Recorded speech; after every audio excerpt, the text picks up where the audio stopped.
باللہ من الشیطان الرجیم بسم اللہ الرحمن الرحیم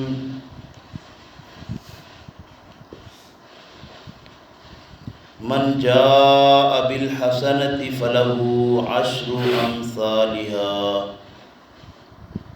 ومن جاء بالسیئۃ فلا یجزی الا مثلها وهم لا یظلمون۔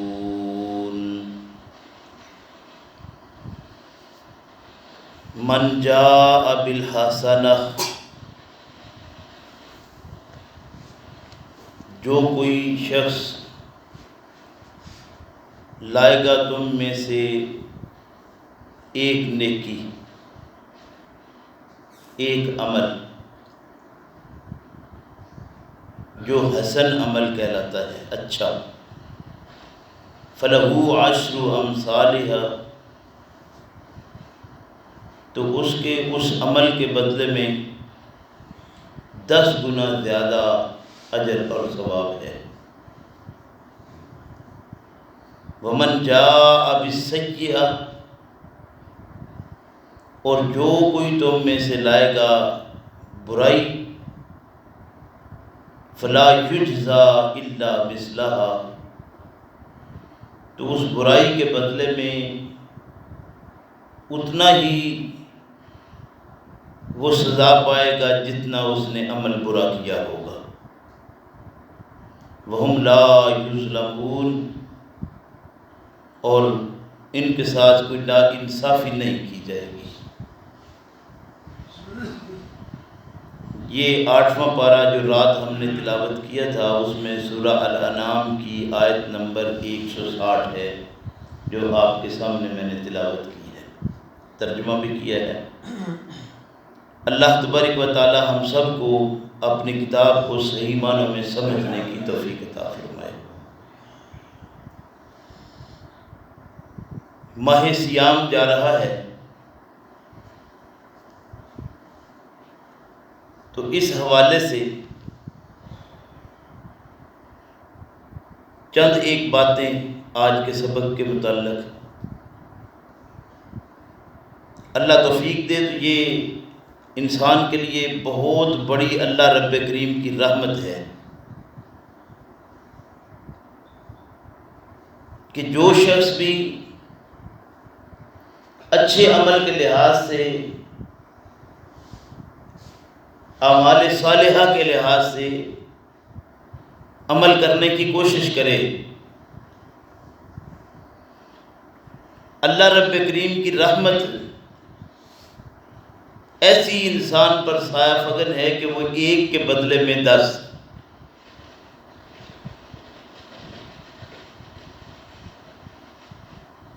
اور جو شخص بھی کوئی ایسا معاملہ کر لے جو اچھا نہیں ہے، برا ہے، تو اس کا بدلہ، اس کی سزا اس کو اسی کے مثل دینا، یعنی اللہ کی رحمت بے پایا ہے، اس میں کوئی شک نہیں ہے۔ نبی اکرم صلی اللہ علیہ وسلم جب ماہ شعبان کی آخری رات تھی، یعنی شعبان کا آخری دن تھا، رمضان شروع ہونے والا تھا، آپ صلی اللہ علیہ وسلم نے خطبہ ارشاد فرمایا، اور آپ صلی اللہ علیہ وسلم نے ارشاد فرمایا کہ لوگوں، تم پر ایک عظمت اور برکت کا مہینہ سایہ فگن ہونے والا ہے، جس میں ایک رات تو وہ ہے جو اللہ رب کریم نے 1000 مہینوں سے بہتر بنائی ہے۔ ایک رات 1000 مہینوں سے بہتر بنائی ہے۔ یاد رکھو کہ اس مہینے کے روزے تم پر فرض ہیں، اور اس میں جو رات کا قیام ہے وہ تمہارے لیے اللہ رب کریم نے نفل رکھا ہے۔ اور اس میں ایک نیکی عام دنوں میں نیکیوں کے حساب سے ایک فرض کے برابر تمہیں اجر اور ثواب دیتی ہے، اور ایک فرض کا اجر اور ثواب 70 فرضوں کے برابر ہے۔ گویا پیغمبر اسلام صلی اللہ علیہ وسلم نے اس ماہ مقدس کے لیے مخصوص طور پر لوگوں کو تیار کیا ہے کہ اس کے اندر مزید وہ رحمتیں اور برکتیں جو اللہ رب کریم کی طرف سے مخصوص ہیں، جو اس مہینے مقدس کے ساتھ لگی ہوئی ہیں، اس سے بھی لوگ استفادہ حاصل کر سکیں۔ اور اس کے متعلق اللہ رب کریم نے قرآن کریم کے اندر بھی یوں ارشاد فرمایا، مثل الذین ينفقون اموالهم فی سبیل اللہ کمثل حبۃ انبتت سبع سنابل فی کل سنبلۃ مئۃ حبۃ واللہ یضاعف لمن یشاء واللہ واسع علیم۔ یعنی قرآن کریم نے دوسرے مقام پر یوں ارشاد فرمایا ہے کہ دیکھو وہ لوگ جو انفاق فی سبیل اللہ کرتے ہیں، اللہ رب کریم نے ان کی مثال یوں دی ہے جیسے ایک دانہ آپ بیج بوتے ہیں اور ہر ایک دانے سے 7 سٹے نکلتے ہیں، اور ہر سٹا اپنے اندر 100 دانے رکھتا ہے، تو گویا ایک دانے سے آپ نے 700 دانے حاصل کر لیے۔ گویا یہ ایک تمثیل ہے، جیسے یہ ایک مثال ہے ویسے ہی وہ بھی ایک مثال دی جا رہی ہے، اور فرمایا کہ واللہ یضاعف لمن یشاء، اللہ جس کے لیے مزید چاہے بڑھا دے۔ یہ وہ ہے جو ایمان کامل اور احتساب پر مبنی بات ہے کہ جتنا انسان کا ایمان کامل ہوگا اور اپنا احتساب ہوگا، اتنا ہی اللہ کے فضل و کرم سے اس کا اجر اور ثواب بڑھتا چلا جائے گا۔ ابو ہریرہ رضی اللہ عنہ سے روایت ہے، کہتے ہیں کہ رسول اللہ صلی اللہ علیہ وسلم نے فرمایا کہ جب تم میں سے کوئی شخص اپنے ایمان کو کامل کرتا ہے، ایمان کو کامل بنا لیتا ہے، تو وہ جو بھی نیک عمل کرتا ہے اس کے اعمال نامہ میں 10 سے لے کر 700 تک نیکیاں لکھی جاتی ہیں، اور یہ جو اجر لکھا جاتا ہے وہ اسی سلسلے میں ہے کہ انسان کا ایمان کتنا کامل ہے، کتنا پختہ ہے۔ اور ساتھ ہی فرمایا کہ جو کوئی برا عمل کرتا ہے تو اس عمل کا گناہ اتنا ہی لکھا جاتا ہے جتنا اس نے عمل کیا ہوتا ہے۔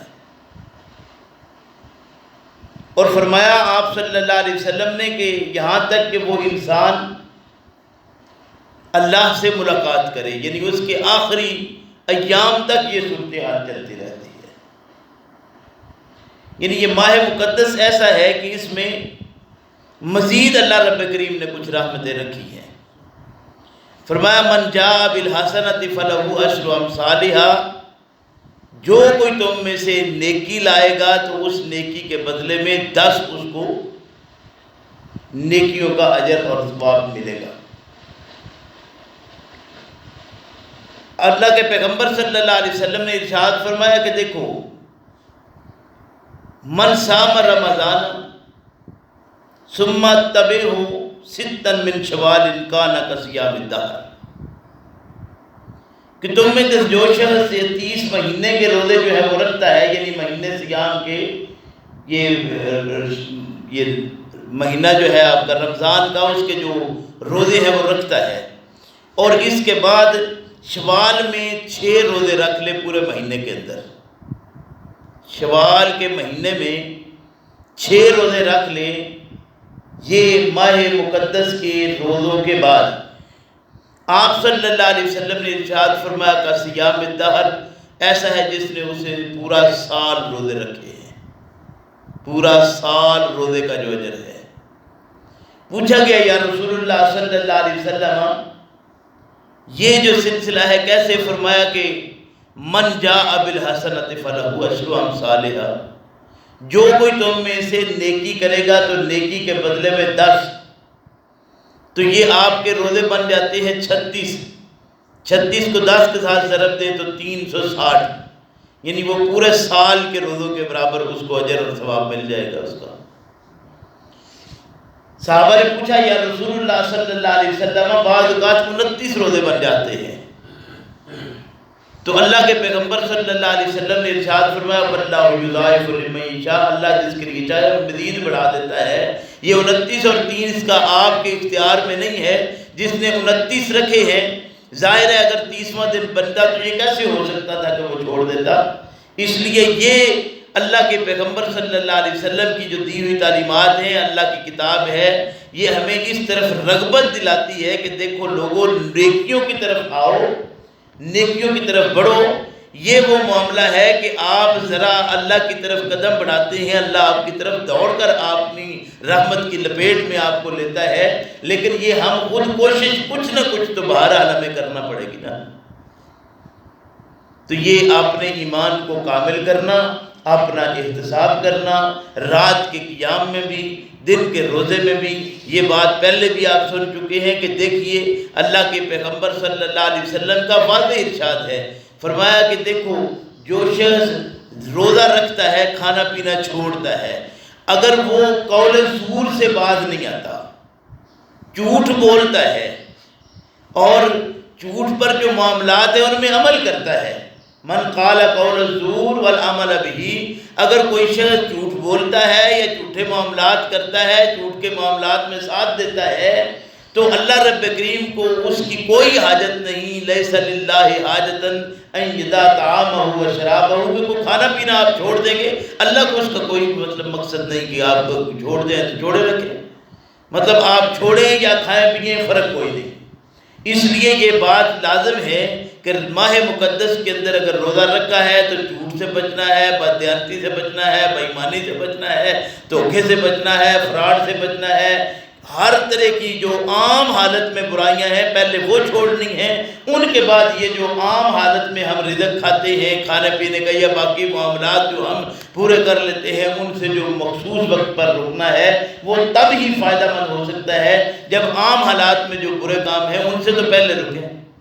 اللہ توفیق دے اس بات کی کہ ہم اللہ کی کتاب کو صحیح معنوں میں سمجھتے ہوئے